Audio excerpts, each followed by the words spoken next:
pasti semuanya lagi dalam kondisi sehat, semangat, bahagia, dan luar biasa ya. Ya seperti biasa kita akan bahas tentang bisnis, dan kali ini kita akan membahas tentang perdagangan berjangka. Jadi malam hari ini tuh Kristi akan membagikan atau mendedikasikan video kali ini untuk pelatihan calon wakil penasihat berjangka.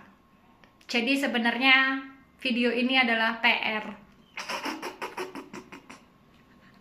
Gak apa-apa dong. Kita bakalan refresh lagi nih tentang hand strategy, salah satu strategi yang selalu Kristi bawakan selama Kristi melakukan trading bersama dengan teman-teman. Dan seperti biasa, Kristi membagikannya dengan free tanpa biaya apapun.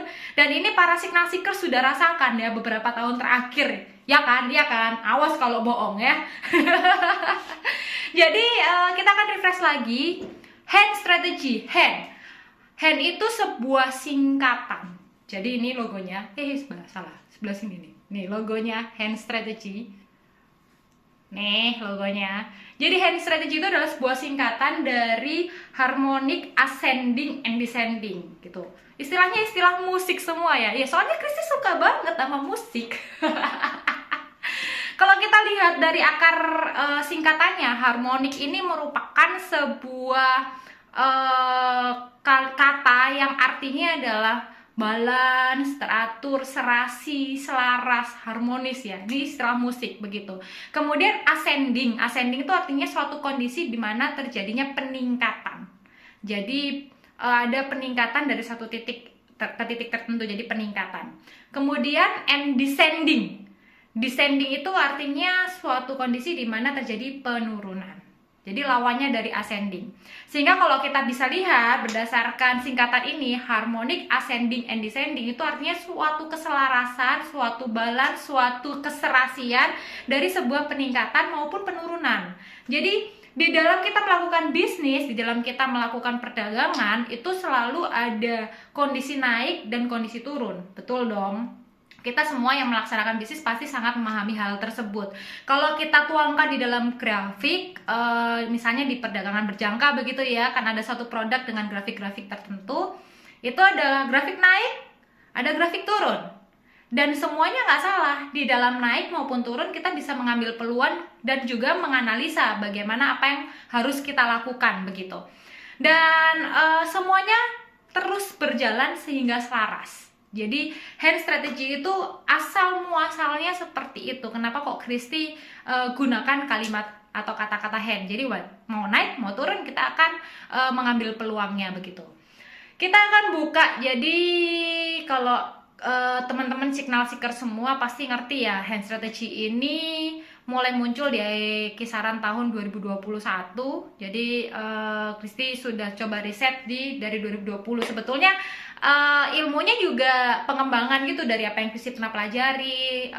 Kristi pernah tahu dari beberapa orang, kemudian Kristi riset sendiri dengan menggunakan custom moving average yang Kristi punya begitu ya.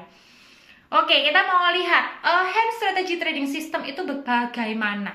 Jadi kalau yang selama ini sudah Kristi jelaskan dan Kristi selalu sampaikan bahwa hand strategy itu bisa digunakan untuk metode scalping atau daily swing. Nah, mau memilih scalping itu yang gimana, daily swing yang bagaimana, itu berdasarkan equity atau margin yang teman-teman punya, yang para signal seeker punya. Kalau signal seeker punya balance di kisaran maksimal itu di $5.000 ya, di kisaran 5.000 lah, 5.000 ke bawah, equity-nya nggak terlalu besar. Saya sarankan lebih baik pakai scalping. Jadi para signal seeker bisa ambil momentum-momentumnya di time frame kecil. Kalau balance-nya lebih besar di 100.000 begitu ya, 100.000 up, kita bisa pakai daily swing begitu. Jadi time frame-nya lebih besar karena ini berkaitan dengan time frame. Kalau semakin besar time frame atau semakin besar waktu yang kita putuskan untuk open close-nya candlestick ya, semakin besar time frame-nya tentunya range-nya jadi semakin lebar, makanya kita butuh equity lebih besar. Jadi berdasarkan pengalaman ya beberapa tahun terakhir itu hand menggunakan beberapa pair yang selama ini Kristi pakai. Jadi kita bisa pakai untuk mayor pair itu kita bisa pakai Euro USD, kemudian Pound Sterling USD, dan juga USD JPY. Kemudian untuk indeks, Kristi biasa pakai Nasdaq dan juga bisa digunakan di XAU USD. Jadi baru 5 produk itu yang Kristi pakai untuk menggunakan strategi hand. Jadi kalau ditanya yang lain-lainnya gimana, Kristi belum pelajari gitu ya. Nah, langkah-langkahnya, strateginya bagaimana? Yang pertama, tentukan risk per trade. Jadi hand strategy itu bukan fixed lot. Kalau ada beberapa rekan-rekan yang menggunakan fixed lot, misalnya setiap kali trading dengan $1.000 menggunakan 0,1 lot, misalnya seperti itu. Kalau Kristi menggunakan percentage risk. Jadi misalnya kita punya $1.000 gitu aja deh, atau $5.000 kita mau scalping, anggap aja kita punya $5.000. Susah ngitung ya, $5.000, $1.000 aja deh. $1.000, kita punya $1.000, kita mau risk per trade-nya adalah $10 setiap kali trade. Berarti berapa persen tuh? Betul, 1% ya kan? Jadi kalau $10 per trade-nya 1%, nanti kita akan menghitung nih kira-kira kita menggunakan lot berapa gitu. Lanjut ya. Kemudian kita akan menentukan minor wave atau gelombang minor, gelombang kecil, dan juga major wave, dimana terbentuknya major wave itu terbentuk dari beberapa gelombang-gelombang kecil yang kemudian terbentuk major wave. Nah, ini ya yang namanya minor wave, ini yang kuning ini. Ada naik, turun. Karena kita scalping, jadi satu candle pun kita anggap ini udah terkonfirmasi gitu ya. Naik, turun, naik, turun. Satu minor wave lagi, satu minor wave lagi, begitu. Kalau yang hijau ini adalah major wave, artinya sekumpulan minor wave tadi membentuk satu garis lurus gitu ya. Lah, kita baru bisa menentukan turunnya setelah terbentuk minor wave yang lainnya, begitu. Ya, tadi sudah signal seekers menentukan berapa persentasi resikonya tadi ya, misalnya tadi 1% begitu, sudah menentukan minor sama major wave. Kalau untuk kita tadi contohnya scalping ya. Scalping itu kita gunakan metode reversal after breakout. Jadi hand strategy ini mengikuti breakout. Jadi waktu terbentuk suatu major wave begitu ya, kemudian terjadi breakout. Nah, itu yang kita ikuti arah breakoutnya. Cuman bedanya kalau di swing trade begitu breakout langsung kita ambil posisi sesuai dengan arah breakout. Tapi kalau di scalping itu kita menunggu reversalnya dulu. Jadi habis breakout kita tunggu turunnya dulu, baru kita ikuti arahnya. Seperti itu. Jadi misalnya terlihat nih tren besarnya itu naik, kemudian terjadi kondisi pembalikan. Jadi kalau tren besarnya naik, kita tunggu pembalikannya untuk mengambil posisi sell.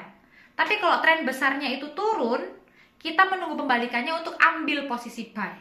Oke, ingat ya. Jadi ya awal mulanya seperti itu. Misalnya nih, kita lihat gambar lagi ya. Misalnya nih kayak ini. Arah besarnya kan naik nih. Mayor grafiknya ini naik nih, arah besarnya nih. Kemudian terbentuk minor wave. Turun itu gimana? Jadi kalau naik tadi itu, kalau naik itu kan kita fokus ke resisten. Kalau resistennya terbreak terus atau selalu ada grafik yang lebih tinggi dari resisten, itu yang arahnya masih naik, berarti dia belum terjadi penurunan.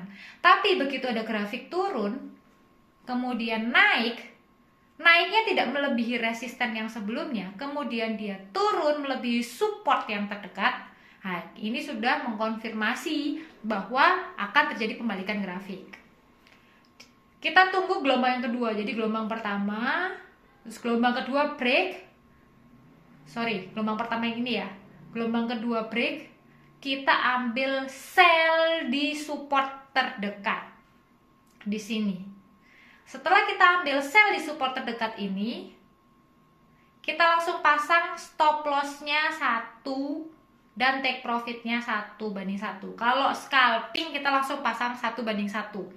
Kalau swing kita bisa pasang trailing stop di setengah. Jadi 1:1, setiap kali sudah setengah kita pasang trailing stop 0,1 gitu terus. Jadi nanti selisihnya ada 0,4% dari stop loss. Nilai stop lossnya berapa? Saya mau ngintip ya.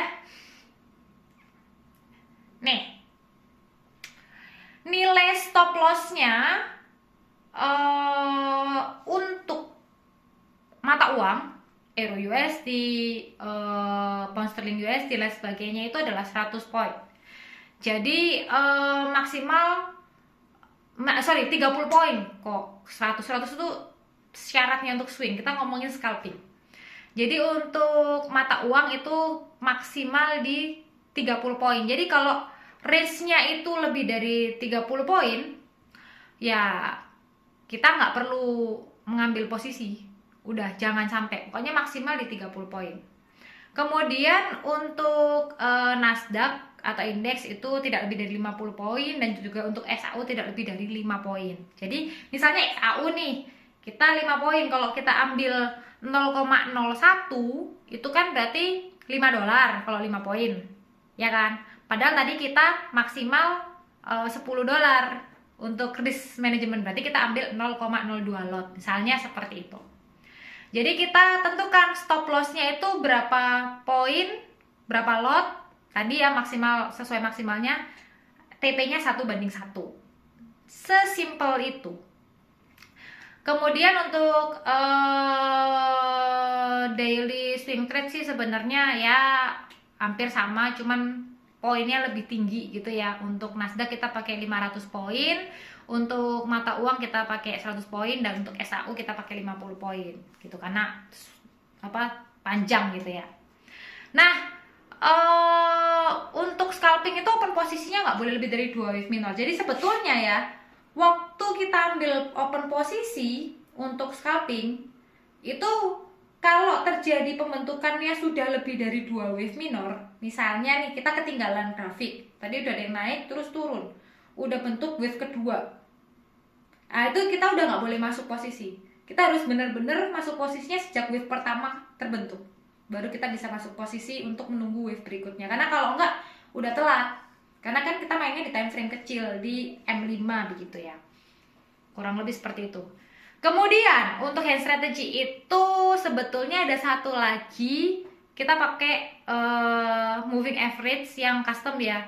Cuman Kristi nggak bagiin di sini customnya apa, karena kalau simulasi mau ya ntar aja waktu sudah jadi wakil penasehat berjangka gitu bisa pada gabung gitu kan. Ini kan spill ya, kita spill gitu kan, bahwa pakai hand strategy kita bisa ambil profit atau ambil resiko yang lebih kecil dengan kita benar-benar patuh terhadap rules yang ada gitu. Jadi kita memanajemen resiko dengan baik gitu ya. Ya simple kan, cukup kita tahu gimana caranya pakai minor wave, major wave, kemudian kita sudah bisa ambil posisi. It's so simple, tapi kita butuh pertemuan lebih banyak ya. Gitu, jadi moving average-nya berapa ya, ntar di pertemuan berikutnya mungkin kita bisa ketemu, bisa ngobrol-ngobrol begitu ya, tentang bagaimana hand strategy ini bisa berjalan dengan lebih jauh gitu. Kemudian capital managementnya hand strategy itu kita harus benar-benar memahami risk rate-nya itu berapa. Jadi misalnya nih kayak saya tadi, per SL itu 1% setiap kali SL.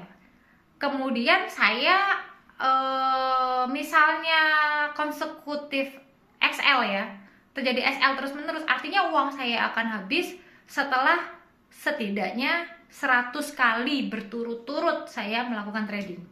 Kurang lebih seperti itu ya. Masa iya sih 100 kali salah terus gitu ya? Kalau sampai 100 kali salah terus ya berarti hand udah nggak relevan lagi untuk digunakan gitu kan ya. Kemudian kita harus punya target ya untuk profitnya berapa, lossnya berapa maksimal per hari, dan juga mau withdraw berapa. Jadi saya biasanya pakai harian, itu maksimal saya batasi di 5% untuk loss. Itu artinya saya akan rugi 5 kali berturut-turut. Nah, biasanya dalam kondisi itu kalau sampai bener-bener sehari 5 kali berturut-turut itu kena SL, berarti saya sedang trading di jam atau di waktu dimana marketnya sideways ya. Itu nggak disukain sama hand strategy ya. Marketnya di situ-situ aja, itu kita nggak suka. Kita tuh marketnya tuh breakout kita. Saya mau tunjukkan ini. Oke, jadi ini trading plan-nya ya. Kristi akan menggunakan scalping trade dengan produk Nasdaq, di mana Nasdaq ini maksimal stop loss-nya ada di 100 poin gitu ya, atau 100 pip ya, tergantung penggunaannya. Intinya ya 10 poin atau 100 pip biasanya teman-teman gitu. Nah, kalau teman-teman investasi di angka $5.000, atau kalau kita rate-kan 10.000 jadi 50 jutaan, itu artinya kan sebetulnya kita bisa menggunakan 5 lot, karena satu lotnya initial marginnya 1.000, tapi kan kita nggak menggunakan maksimum lot 5 lot ini kan, jadi kita pasti menggunakan resiko 1% yang tadi. Kalau kita 20 hari trading dan sehari saya rencanakan melakukan trading 5 kali, artinya saya akan melakukan 100 kali trading di dalam 1 bulan, kurang lebih seperti itu. Nah, kalau 100 kali trading itu kalau kena profit terus ya, berarti saya akan melakukan 100 kali trading, tapi maksimum stop loss-nya, oke, maksimum stop loss-nya itu per hari saya hanya 3 kali.